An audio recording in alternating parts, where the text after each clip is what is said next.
Magandang araw po sa ating narrator at sa lahat ng mga nakikinig dito.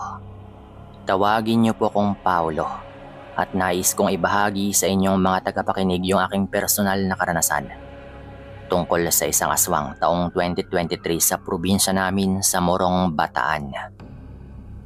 Paunawa po sa lahat bago ko simulan yung kwento para sa araw na ito. Ang mga pangalan ng taong sangkot sa kwentong ito ay akin na pong pinalitan.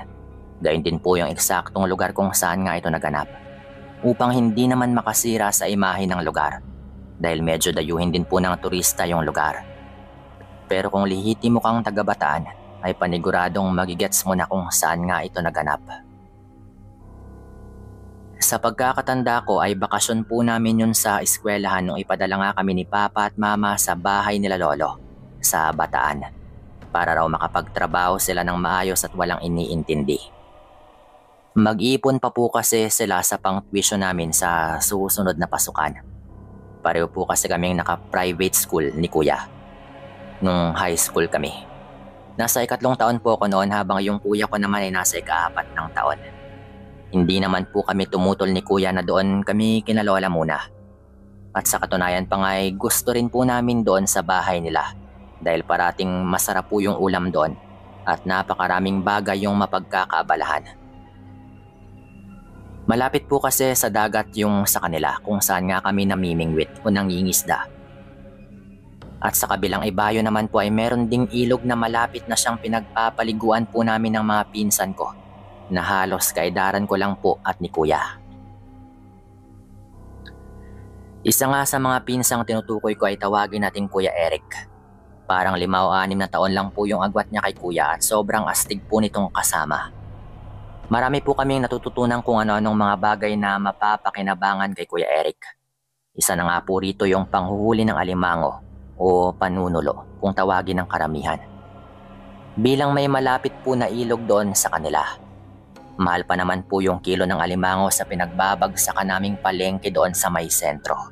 Isang araw habang nanghuli nga po kami ng isda sa lambat ni Lolo, ay napadaan po sa aming harapan si Kuya Eric na may daladalang timba, maiksing itak at pang-ilaw o solo. Kuya, manunulo ka ba ng alimangong mag-isa? Tanong pa nga ni Kuya Omet dito. Oo Noy, parang panghapunan na rin namin. Sayang din kasi yung makukuha. Kung may sobra, ibibenta ko na lang bukas. Sagot naman po nito. At matapos nga po niyang sabihin yun sa amin ay tila naengganyo po kaming sumama sa kanya. Naisip rin po kasi naming magkapatid na yung perang makukuha mula sa panunulo ay ibibili rin po namin ng sapatos at iba pang mga gamit pamasok para naman makabawas sa mga gastusin nila Mama at Papa kapag pasok ka na. Siyempre ay mag-aabot rin naman po kami kanila Lolo kung maganda po at masagana yung aming makukuha. Saglit namin kinausap si Kuya Eric noon na kung maaari ba hintayin niya kaming makatapos sa aming ginagawa. At pumayag naman po itong magantay ng ilang minuto dahil nakita naman po nitong patapos na rin kami. Mga bandang 6:00 na po noon nung matapos nga kami sa aming ginagawa. At para hindi nga kami gabihin ay lumakad na rin po kami daladala yung tagi-isang timba. At mga itak na nakatakla sa aming mga tagiliran. Naroon pa lang po kami sa bungad ng ilog. Ay halos tigkalahati na po yung mga laman ng aming timbang 3. Kaya naman ganoon po kagalak yung aming naramdaman noon. Bukod po kasi sa alimango, ay nakakahuli rin si Kuya Omet ng mga palakang bukid, mga ligaw na hipon at mga talangka. Kaya naman tuwang-tuwa po kami noon dahil sagana nga yung aming panunulo. Sir Dan, maniwala man po kayo o hindi, ay wala pa po kami sa kalahati ng tinatahak. Pero halos puno na po yung aming lagayang 3. Kaya nag-decide na nga po kami noon na bumalik na para hindi na rin kami gabihin ng sobra. Dahil baka mag-alala rin po sila Lolo at Lola. Habang masaya nga kaming naglalakad, nila Kuya Omet at Kuya Eric, ay tila nagbago po yung temperatura sa buong paligid dahilan upang panlamigan po kami ng katawan at panayuan ng balahibo sa braso at batok. Ganyan talaga sa ilog, lalo na kapag gabi. Bumababa yung init at humahamog na rin, kaya't ganito. Pagpapaliwanag pa nga ni Kuya Eric noon sa aming dalawa. Dahil iniisip naming ligtas naman yung kapaligiran ay nagpatuloy lang po kami sa pagtahak sa madulas at mabatong daan sa ilog. Ilang saglit lamang po yung nagdaan noon ay muli na naman kaming tumigil sa paglalakad.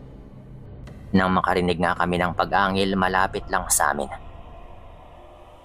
Kaya naman nataranta nga kaming dalawa ni Kuya Omet noon at nagunahang magsiksikan sa likod ni Kuya Eric.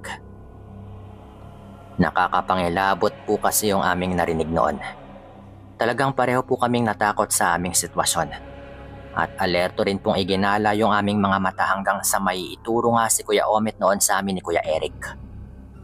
Hinding-hindi ko makakalimutan yung tagpong yon. Dahil kitang-kita ng dalawang mata ko yung isang pares ng matang nakatitig lang sa amin mula sa isang puno. Mapula po yung mata noon at para bang umiilaw o nagliliyab. Grabe po yung takot namin noon ni Kuya Omet sa kung ano nga ba yung nilalang na yon. Pero si Kuya Eric ay hindi man lang po dinaga, kalmado pa rin po ito. Dali-dali niyang binunot yung kanyang itak na nakataklas sa kanyang tagiliran. At saka tinutok sa nilalang at hinamon nga po itong lumabas at magpakita. Minumura din po niya ito habang dinuduro-duro gamit yung matalas nitong itak. Sige halika, lumapit ka dito para makita mo yung hinahanap mo. Matapang pangapong saad ni Kuya Eric. Habang hinahamon niya yung aswang na yon, ay pinagtutulakan niya kaming dalawa ni Kuya patras upang umusad nga kami sa paglalakad. Hindi niya po kasi pwedeng alisin yung tingin niya doon sa nilalang. Dahil kapag ginawa po niya yon, baka bigla po yung lumapit sa amin at atakihin pa kami. Nang makakuha ng buwelo si Kuya Eric, ay sumigaw na po ito na tumakbo na raw kami. Hudyat nga sa amin upang tumakas na sa lugar na yon. Bilang ako nga yung bata sa aming tatlo, ako yung pinauna ni Kuya Eric at sa likod ko naman si Kuya Omet. Talagang natakot na rin po kami noon. Habang tumatakbo kaming tatlo pabalik sa bungad, ay ganoon na lamang yung sindak at kilabot namin noon nang marinig yung isang malakas na pagaspas sa aming uluhan. Na tila ba padaan-daan lang. Kahit na nagkanda buhol-buhol na nga yung aming mga paa sa pagtakbo, ay gumawa pa rin ako ng paraan noon upang makita yung wangis ng nilalang na sa amin ay humahabol. Mukha po itong tao na may maitim na balat at may malalaking mga pakpak na tulad sa isang paniki. May mahaba rin po itong dila na parang latigong pumipilantik sa hangin. Dali-dali po nitong sinunggaban si Kuya Eric noon sa braso. Pero mabuti na lang po at alerto siya kaya't hindi nga po siya tinamaan. Matapang namang bumawi ng pagtaga si Kuya Eric noon sa nilalang habang nasa ere. Pero hindi po ito tumama. Gulat na gulat kaming tatlo noon dahil halatang hindi po basta-basta yung nilalang nito. At nung tagayin nga po siyang muli ni Kuya Eric, sinangga po niya ito gamit yung kanyang kamay. At mula po sa pagkakahawak niya sa kamay ni Kuya Eric, ay pinipilit po niyang hatakin ito. Wala pong sinabi yung lakas naming tatlo noon sa lakas ng nilalang, kahit pa pagsama-samahin. Dahil hinahawakan na rin po namin noon si Kuya Eric upang hindi nga siya mahila ng nilalang na yon. Nung sa tingin po namin ay walang planong bumitaw yung taong paniki na yon, si Kuya Eric na po yung nagpakawala sa itak noon upang mabitawan din siya ng nilalang. Sabay tumakbo na nga po kami.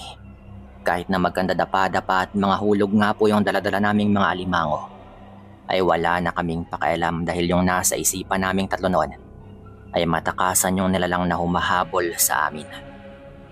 Grabing sindak po yung naramdaman naming tatlo ng mga sandaling yon, na halos lumabas na nga po yung puso namin dahil sa tindi ng pagkabog. Dahil na rin siguro sa labis na kaba. Ikaw ba namang habulin ka ng taong paniki? Ewan ko na lang po kung ano yung magiging reaksyon mo, hindi ba?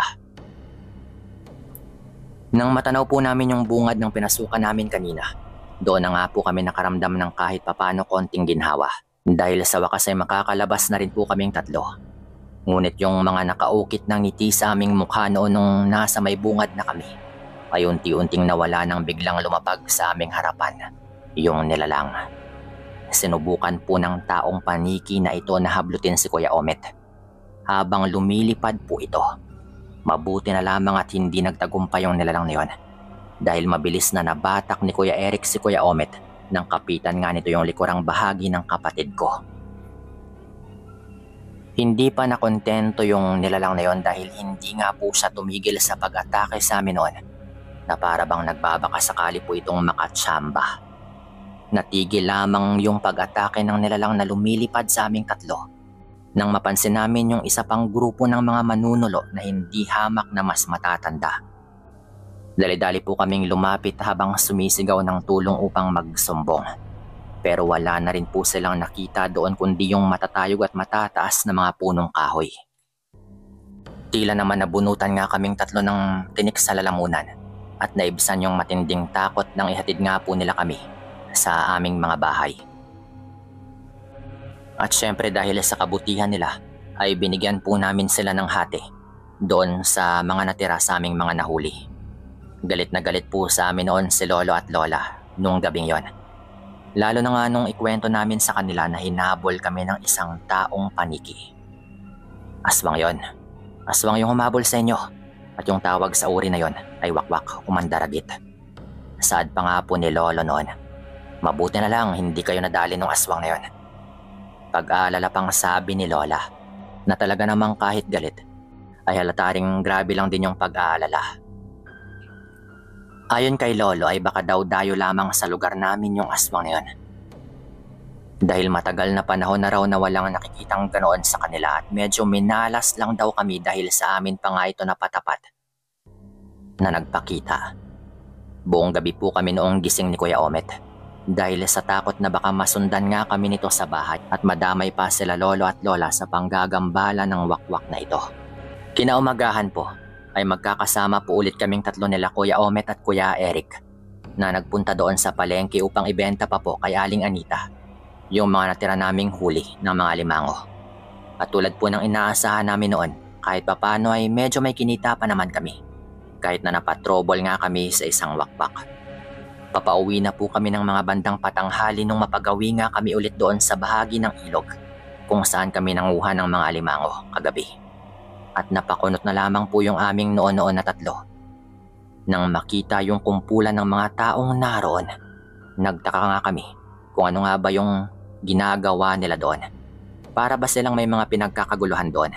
Kaya naman minabuti nga naming tatlo na puntahan. At halos panawan nga po kami ng takot nang makita naming tatlo yung bangkay ng isang malaking kalabaw. Wakwak na po yung tiyan ng kawawang hayop. Laslas rin po yung leg na para bang sinakmal. Kahit sa unang tingin pa lang ay halatang hindi ito normal. Hindi tao yung may gawa nito. Base nga po sa aming mga kwentong narinig sa mismong may-ari ng kalabaw na yon, ay parati naman daw niyang iniiwan doon yung kanyang alaga upang makapaligo at makapag-relax rin. Dahil sa buong araw na pag-aararo ng lupa na tinatamnan nila ng palay. Habang inaahon nga ng mga taong naroon yung kawawang kalabaw at nagtulong-tulong nga yung mga ito sa katawan ng hayop upang mabuhat ito, ay talagang napaisip po kami noon at malakas po yung aming kutob na aswang talaga yung may gawa ng bagay na yon. Wala nang iba at malamang may kinalaman din yung aswang na aming nakaengkwentro nung gabi.